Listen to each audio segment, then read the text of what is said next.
ನಮಸ್ತೆ ಎಲ್ರಿಗೂ welcome to Nandini's creative ಚಾನಲ್ಗೆ.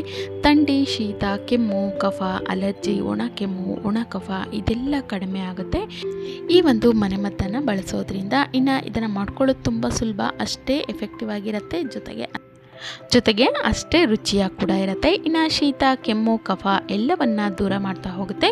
ಮೂಗಿನಿಂದ ಸೋರೋದು ಅಥವಾ ಅಲರ್ಜಿ ತೊಂದರೆ ಇದನ್ನೆಲ್ಲ ದೂರ ಮಾಡೋದಕ್ಕೆ ಈ ಒಂದು ಮನೆಮದ್ದು ತುಂಬಾ ಹೆಲ್ಪ್ ಆಗುತ್ತೆ. ಜೀರ್ಣಕ್ರಿಯೆಯನ್ನು ಹೆಚ್ಚಿಸುತ್ತೆ, ಮಲಬದ್ಧತೆ ಎಲ್ಲವನ್ನು ದೂರ ಮಾಡೋದಕ್ಕೆ ಇದು ಹೆಲ್ಪ್ ಆಗುತ್ತೆ. ಶೀತ, ಥಂಡಿ ಅಂದ ತಕ್ಷಣ ನಾವೇನು ಮಾಡ್ತೀವಿ, ಒಂದು ಮಾತ್ರೆನ ತಗೋತೀವಿ. ಆದರೆ ಅದು ಸಂಪೂರ್ಣವಾಗಿ ಹೋಗಿರೋದಿಲ್ಲ, ತಕ್ಷಣಕ್ಕೆ ಕಡಿಮೆ ಆಗಿರುತ್ತೆ ಅಷ್ಟೇ. ಆದರೆ ಅದು ಕಫ ಕಟ್ಟಲಿಕ್ಕೆ ಶುರುವಾಗುತ್ತೆ. ಮೂಗಿನಿಂದ ಸೋರ್ತಾ ಇರೋದು, ಶೀತ ಇದೆಲ್ಲ ಏನಾಗುತ್ತೆ, ಕಫ ಕಟ್ಟಲಿಕ್ಕೆ ಶುರುವಾಗುತ್ತೆ. ಆದರೆ ಈ ಒಂದು ಮನೆಮದ್ದನ್ನು ಮಾಡ್ಕೊಳ್ಳೋದ್ರಿಂದ ಅದು ಸಂಪೂರ್ಣವಾಗಿ ನಿವಾರಣೆ ಆಗುತ್ತೆ. ಜೊತೆಗೆ ಪದೇ ಪದೇ ಈ ರೀತಿ ಆಗೋದನ್ನು ಕೂಡ ತಡೆಗಟ್ಟೋದಕ್ಕೆ ತುಂಬಾ ಹೆಲ್ಪ್ ಆಗುತ್ತೆ. ಹಾಗಾದರೆ ಈ ಒಂದು ಸೂಪರ್ ಆಗಿರುವಂಥ ಮನೆಮದ್ದನ್ನು ಯಾವ ರೀತಿಯಾಗಿ ಮಾಡ್ಕೊಳ್ಳೋದು ಅಂತ ಹೇಳಿ ನೋಡ್ತಾ ಹೋಗೋಣ. ಅದಕ್ಕೂ ಮುಂಚೆ ವಿಡಿಯೋ ಇಷ್ಟ ಆಯಿತು ಅಂದರೆ ಲೈಕ್ ಮಾಡಿ, ಹಾಗೆ ಸಬ್ಸ್ಕ್ರೈಬ್ ಆಗದೇ ನೋಡ್ತಾ ಇದ್ದರೆ ಈಗಲೇ ಸಬ್ಸ್ಕ್ರೈಬ್ ಕೂಡ ಮಾಡ್ಕೊಳ್ಳಿ. ನೋಡಿ, ನಾನಿಲ್ಲಿ ವಿಳ್ಯದೆಲೆನ ತೊಗೊಂಡಿದ್ದೀನಿ. ಈ ಒಂದು ಮನೆಮದ್ದನ್ನು ಮಾಡ್ಕೊಳ್ಳೋದಕ್ಕೆ ಒಂದು ವಿಳ್ಯದೆಲೆ ಸಾಕಾಗುತ್ತೆ. ಸಾಮಾನ್ಯವಾಗಿ ಎಲ್ಲರ ಮನೆಯಲ್ಲೂ ವಿಳ್ಯದೆಲೆ ಇದ್ದೇ ಇರುತ್ತೆ. ಅಡಿಕೆ ಮತ್ತು ಎಲೆಯನ್ನು ತಿಂತಾ ಇರ್ತಾರೆ. ಆದರೆ ಇದರಲ್ಲಿ ಈ ಒಂದು ವಿಳ್ಯದೆಲೆಯಲ್ಲಿ ಇರುವಂತಹ ಔಷಧಿಯ ಗುಣಗಳ ಬಗ್ಗೆ ಗೊತ್ತಿರೋದಿಲ್ಲ. ಈ ಒಂದು ವಿಳ್ಯದೆಲೆಯಲ್ಲಿ ಕ್ಯಾಲ್ಶಿಯಮ್ಮು, ಕೆರೋಟಿನು, ಥೈಮಿನ್ನು, ವಿಟಮಿನ್ ಸಿ, ನ್ಯೂಟ್ರಿಯೆಂಟ್ಸ್ಗಳು ತುಂಬಾ ಹೇರಳವಾಗಿರುತ್ತೆ. ಅದರ ಜೊತೆಗೆ ಇನ್ನೂ ಹಲವಾರು ಅಂಶಗಳು ಈ ಒಂದು ವಿಳ್ಯದೆಲೆಯಲ್ಲಿ ನಮಗೆ ಸಿಗ್ತಾ ಹೋಗುತ್ತೆ.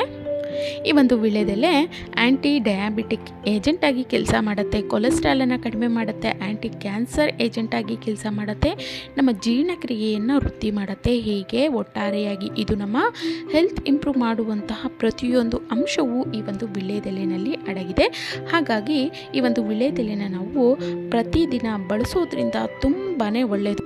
ಹೀಗೆ ನಮ್ಮ ಆರೋಗ್ಯವನ್ನು ವೃದ್ಧಿ ಮಾಡುವಂಥ ಅಂಶಗಳು ಅಡಗಿರುವಂಥ ಈ ಒಂದು ವಿಳ್ಯದೆಲೆಯ ಸೇವನೆ ಮಾಡೋದ್ರಿಂದ ಶೀತ, ಕೆಮ್ಮು, ನೆಗಡಿ, ಕಫ ಎಲ್ಲವನ್ನು ದೂರ ಮಾಡುವಂಥ ಅಂಶಗಳು ಕೂಡ ಇದರಲ್ಲಿ ಅಡಗಿವೆ ಅಂತಲೇ ಹೇಳ್ಬೋದು. ನೋಡಿ, ನಾನಿಲ್ಲಿ ಒಂದು ವಿಳ್ಯದೆಲೆನ ತಗೋತಾ ಇದ್ದೀನಿ. ಈ ಒಂದು ವಿಳ್ಯದೆಲೆ ಏನಿದೆ, ಇದರ ತೊಟ್ಟಿನ ಭಾಗ ಮತ್ತು ಮುಂದುಗಡೆ ಆ ತುದಿ ಭಾಗ ಏನಿದೆ, ಎರಡನ್ನು ನಾವಿಲ್ಲಿ ತಕ್ಕೋಬೇಕು.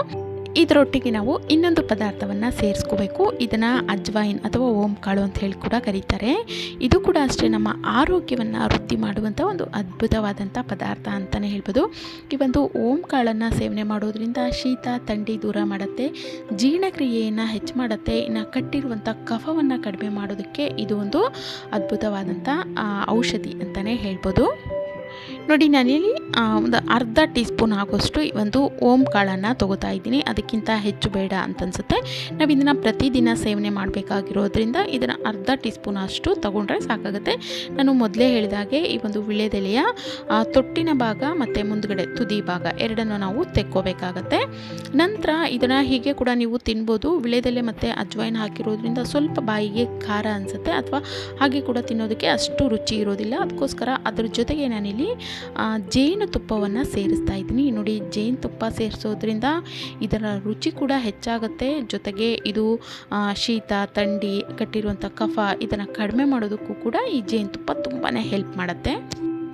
ನಾನಿಲ್ಲಿ ಅರ್ಧ ಟೀ ಸ್ಪೂನ್ ಆಗುವಷ್ಟು ಈ ಒಂದು ಜೇನುತುಪ್ಪವನ್ನು ಸೇರಿಸ್ಕೊತಾ ಇದ್ದೀನಿ. ಅರ್ಧ ಟೀ ಸ್ಪೂನಷ್ಟು ಓಂ ಕಾಳು, ಅರ್ಧ ಟೀ ಸ್ಪೂನ್ ಆಗುವಷ್ಟು ಜೇನುತುಪ್ಪ ಎರಡನ್ನು ಮಿಕ್ಸ್ ಮಾಡ್ಕೊಂಡ್ಮೇಲೆ ನೋಡಿ, ಇದನ್ನು ಈ ರೀತಿ ನೀಟಾಗಿ ಫೋಲ್ಡ್ ಮಾಡ್ಕೋಬೇಕು. ಅಂದರೆ ಅಜ್ವೈನ ಮತ್ತು ಜೇನುತುಪ್ಪವನ್ನು ಈ ಒಂದು ವಿಳ್ಯದೆಲೆ ಜೊತೆಗೆ ನೀಟಾಗಿ ಈ ರೀತಿಯಾಗಿ ಫೋಲ್ಡ್ ಮಾಡಿಕೊಂಡು ಇದರ ಸಮೇತವಾಗಿಯೇ ಅಗಿಬೇಕು.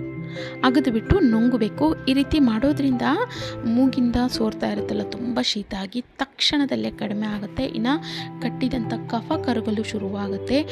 ತುಂಬ ಕೆಮ್ಮು ಬರ್ತಾ ಇರುತ್ತೆ ನೋಡಿ, ಕೆಮ್ಮು ಸಮೇತವಾಗಿ ಈ ರೀತಿ ಮಾಡೋದ್ರಿಂದ ತುಂಬ ಬೇಗನೆ ಕಡಿಮೆ ಆಗುತ್ತೆ. ಜೊತೆಗೆ ಪದೇ ಪದೇ ಶೀತ, ಕೆಮ್ಮು ಇದನ್ನು ದೂರ ಮಾಡೋದಕ್ಕೂ ಕೂಡ ಇದು ತುಂಬಾ ಹೆಲ್ಪ್ ಮಾಡುತ್ತೆ. ವಿಪರೀತವಾಗಿ ಶೀತ, ಕೆಮ್ಮು, ನೆಗಡಿ ಇದೆ ಅಂತಂದರೆ 3 ಹೊತ್ತು ನೀವು ಇದನ್ನು ಸೇವನೆ ಮಾಡ್ಬೋದು, ಅಥವಾ 2 ಬಾರಿನಾದರೂ ಸೇವನೆ ಮಾಡಬೇಕು. ಬೆಳಗ್ಗೆ ತಿಂಡಿಯ ನಂತರ, ರಾತ್ರಿ ಊಟದ ನಂತರ ಇದನ್ನು ನೀವು ಸೇವನೆ ಮಾಡೋದ್ರಿಂದ ತುಂಬ ಬೇಗನೆ ಶೀತ ಥಂಡಿ ಕೆಮ್ಮು ಇದೆಲ್ಲನೂ ದೂರ ಆಗುತ್ತೆ. ಕಫ ಕೂಡ ಕಡಿಮೆ ಮಾಡಲು ತುಂಬಾ ಹೆಲ್ಪ್ ಆಗುತ್ತೆ. ದೊಡ್ಡವರು ನೋಡಿ ಈ ರೀತಿ ಮಾಡಿಕೊಂಡು ಅಗಿಯೋದ್ರಿಂದ ತುಂಬಾ ಹೆಲ್ಪ್ ಆಗುತ್ತೆ. ಇನ್ನು ಇದನ್ನು ನಾವು ಮಕ್ಕಳಿಗೆ ಕೊಡ್ತೀವಿ ಅಂತಂದರೆ ನೀವು ಇದನ್ನು ಹೀಗೇ ಕೊಡಬಾರ್ದು. ಇದೇ ಪದಾರ್ಥಗಳನ್ನು ಕೊಡಬೇಕು, ಆದರೆ ಹೀಗೇ ಕೊಡಬಾರ್ದು. ಈ ಒಂದು ವಿಳೆದೆಲೆ ಮತ್ತು ಅಜ್ವಾಯಿನ್ ಏನಿದೆ ಎರಡನ್ನ ಸೇರಿಸ್ಬಿಟ್ಟು ಚೆನ್ನಾಗಿ ಕುಟ್ಟಿ ಅದರ ಒಂದು ರಸವನ್ನು ತೆಗಿಬೇಕು. ಈ ತೆಗೆದಿರೋಂಥ ರಸಕ್ಕೆ ನೀವು ಸ್ವಲ್ಪ ಪ್ರಮಾಣದಲ್ಲಿ ಜೇನುತುಪ್ಪವನ್ನು ಸೇರಿಸಿ ಅದನ್ನು ಮಿಕ್ಸ್ ಮಾಡಿ ಮಕ್ಕಳಿಗೆ ಕೊಡೋದ್ರಿಂದ ಶೀತ ಕೆಮ್ಮು ಕಫ ಎಲ್ಲನೂ ದೂರ ಆಗುತ್ತೆ. ಬರೀ ಶೀತ ಕೆಮ್ಮು ನೆಗಡಿ ಅಂತಲ್ಲ, ಹಾಗೆ ಕೂಡ ನಾವು ಪ್ರತಿದಿನ ಸೇವನೆ ಮಾಡೋದ್ರಿಂದ ಇದರಿಂದ ನಮ್ಮ ಆರೋಗ್ಯ ವೃದ್ಧಿ ಆಗ್ತಾ ಹೋಗುತ್ತೆ. ಇನ್ನು ಕೆಲವೊಬ್ಬರಿಗೆ ತಿಂದಂಥ ಆಹಾರ ಜೀರ್ಣ ಆಗ್ತಾ ಇರಲ್ಲ. ಈ ರೀತಿ ಮಾಡೋದ್ರಿಂದ ಜೀರ್ಣಕ್ರಿಯೆಯನ್ನು ಹೆಚ್ಚು ಮಾಡುತ್ತೆ. ಜೀರ್ಣವ್ಯೂಹಕ್ಕೆ ಸಂಬಂಧಪಟ್ಟಂಥ ಎಲ್ಲ ರೀತಿಯ ತೊಂದರೆಗಳನ್ನು ದೂರ ಮಾಡೋದಕ್ಕೆ ಈ ಒಂದು ಮನೆಮದ್ದು ನಿಮಗೆ ತುಂಬಾ ಹೆಲ್ಪ್ ಮಾಡುತ್ತೆ. ಈ ಒಂದು ವಿಡಿಯೋ ನಿಮಗೆಲ್ಲ ಇಷ್ಟ ಆಗಿದೆ ಅನ್ಕೋತೀನಿ. ಇಷ್ಟ ಆಗಿತ್ತು ಅಂದರೆ ಲೈಕ್ ಮಾಡೋದನ್ನು ಮರಿಬಾರ್ದು. ವಿಡಿಯೋನ ಶೇರ್ ಮಾಡಿ. ಹಾಗೆ ಇದೇ ರೀತಿಯ ಮತ್ತಷ್ಟು ಹೊಸ ವಿಡಿಯೋಗಳಿಗಾಗಿ ನೀವಿನ್ನ ಸಬ್ಸ್ಕ್ರೈಬ್ ಆಗಿಲ್ಲ ಅಂದರೆ ಈಗಲೇ ಸಬ್ಸ್ಕ್ರೈಬ್ ಕೂಡ ಮಾಡ್ಕೊಳ್ಳಿ. Thank you.